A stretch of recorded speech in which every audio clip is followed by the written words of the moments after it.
Hello everyone, welcome back to another art time lapse. Today I'm doing a piece, just a fun piece with gouache. Lately I've been trying to diverse myself and not stick too much to anime and Studio Ghibli types of artwork, and I've been trying to rediscover myself. So this is one of those pieces. I start off with gouache, water down quite a bit, almost like a watercolor consistency, and just kind of doing some blotches here and there and seeing what I get. Here I decided I would do a lovely lady, maybe just like pondering and thinking to herself. This piece, to be honest, I really didn't know where it was going to take me, and I didn't know if it was beautiful, if it was going to be beautiful or not at the end. And that is one of the things I struggle with, not only in painting, but I guess like in general. I feel I'm always anxious about putting in the effort and whether I will get the return. And I think that it's probably a really poor mentality to have, to expect that when you put in effort you would subsequently would get the right return. Part of it is I think I should probably come out in the mindset that like it will probably help me in the long term to get more practice in my artwork and be more comfortable in myself. And that's a message I hope that will resonate with my children in the future as well, that it's not always, you can't always expect to get the same effort or achieve something just because you put the effort into it, but at the end you might actually benefit from the experience or the journey by other means that you would totally not expect. Something unexpected. I hope that makes sense. Anyways, off of my rant. Now you can see my gouache piece. I am slowly adding on more gouache and definitely in more concentrated colors and less water diluted to it. But one thing I should remind you, if you are interested in doing gouache, is to make sure the previous layer dries thoroughly before adding on the next layer, or else things just end up mixing up and look very muddy and like unrefined. So that's one recommendation that I have if you're working with gouache. Really take the time to let it, give yourself a break in between, go grab a coffee, go grab a tea, have a look at your piece, revisit it, and then like don't necessarily have to always be on the go and always doing something. Isn't that like that in general in life as well? Like give yourself time to reflect and see how things go rather than just go. I feel like it's so natural nowadays. A lot of times we're like, okay, like we have to do this task, and then we have a full schedule on our calendar and we have to do all these things, but we don't really get a time to reflect and see like, are we spending the time the right way, on the right priorities that we really care about for ourselves, for our happiness, for what we will care about, let's say 10-20 years down the road. Anyways, I digress. I know I do a lot of soapbox talk on some of these art time lapse, but I feel like it's a really real way for me to interact with you, as well as to convey to you my thought process as I'm doing my artwork. Because I feel like every artwork has a story and has a thought process put to it, not just like the final piece and how it looks like. And that's why I'm sharing all these art time lapse with you. And again, if you like these type of videos, I appreciate it very much if you consider giving it a thumbs up and subscribing to the channel. It'll really help a lot. So here I've decided to add on some more foliage and greenery because I feel like this lady is tranquilly just thinking to herself and reflecting, and I feel like this should be a natural process, which is why I'm adding on all of these leaves and greenery. It may look like a mess, but later on the road I hope that it will conceive itself as underlying reason for why things are the way it is.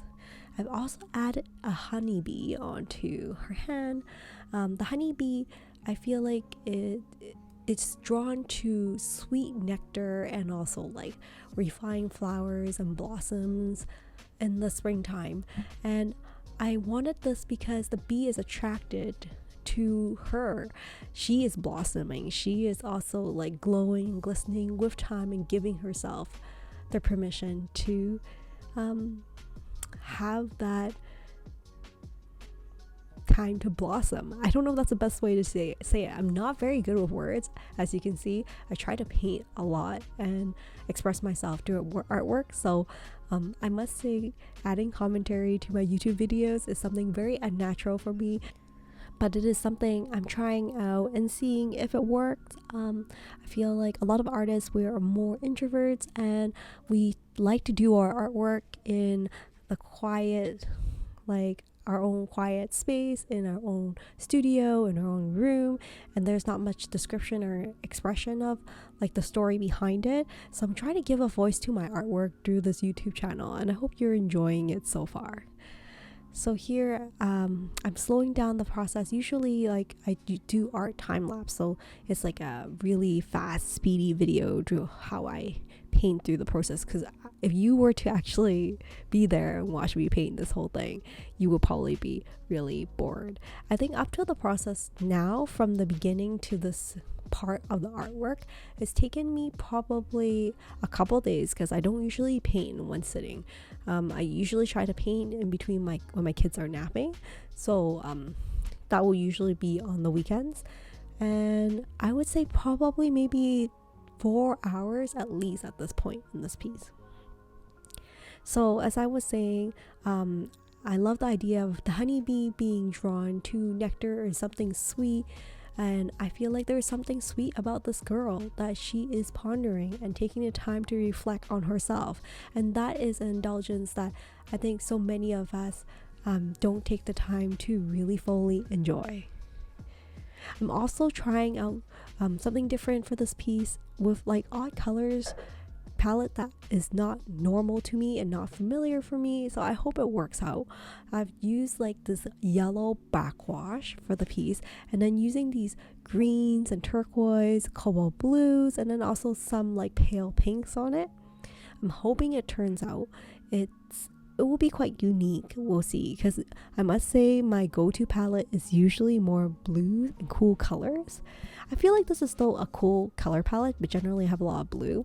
I'm wondering I might resort back to the blues if this piece doesn't really pan out the way I'm hoping it will, but we'll see.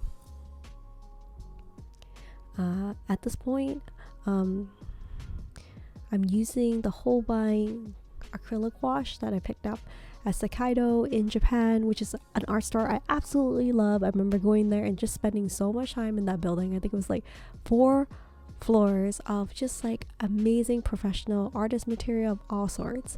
I would highly recommend it if you're ever traveling Japan and you love stationery and art supplies.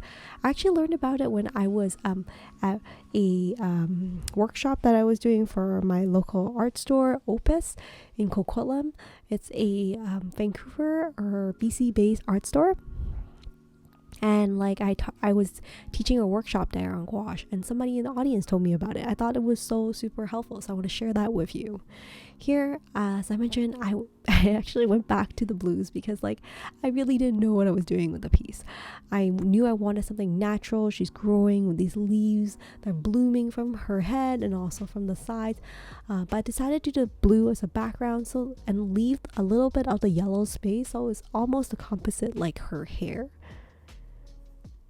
But I think maybe I need to make the blues a little bit darker to have that stark contrast with the main figure in the center, because right now it's a little bit more too diluted for my liking. So in order to create these darker shades of color, I have to wait for the previous layer to dry before adding on the next layer, or else you basically mix it up and it's really hard to build colors on top of that. Gouache definitely has tested my patience over the years, because I'm the type who just kind of like to paint and go, and I'm learning that sometimes pacing myself and taking the time to reflect on a piece and giving it a little break, it makes a really big difference. For those of you who are curious, the paintbrushes I'm using is from my local art store from Opus. I think this one is a 4 and also or 6 round paintbrushes. I usually alternate between the two. And that's the finished piece. I've also added in some oil pencils to create some gradients and some using the white to create highlights. I hope you enjoy the process of me painting this piece. It's definitely something different from what I normally do, but I think I've only enjoyed the process and it's nice to do something different. Thank you so much for joining me once again, and I'll see you next time in another video. Stay safe and stay creative, everyone. Bye for now.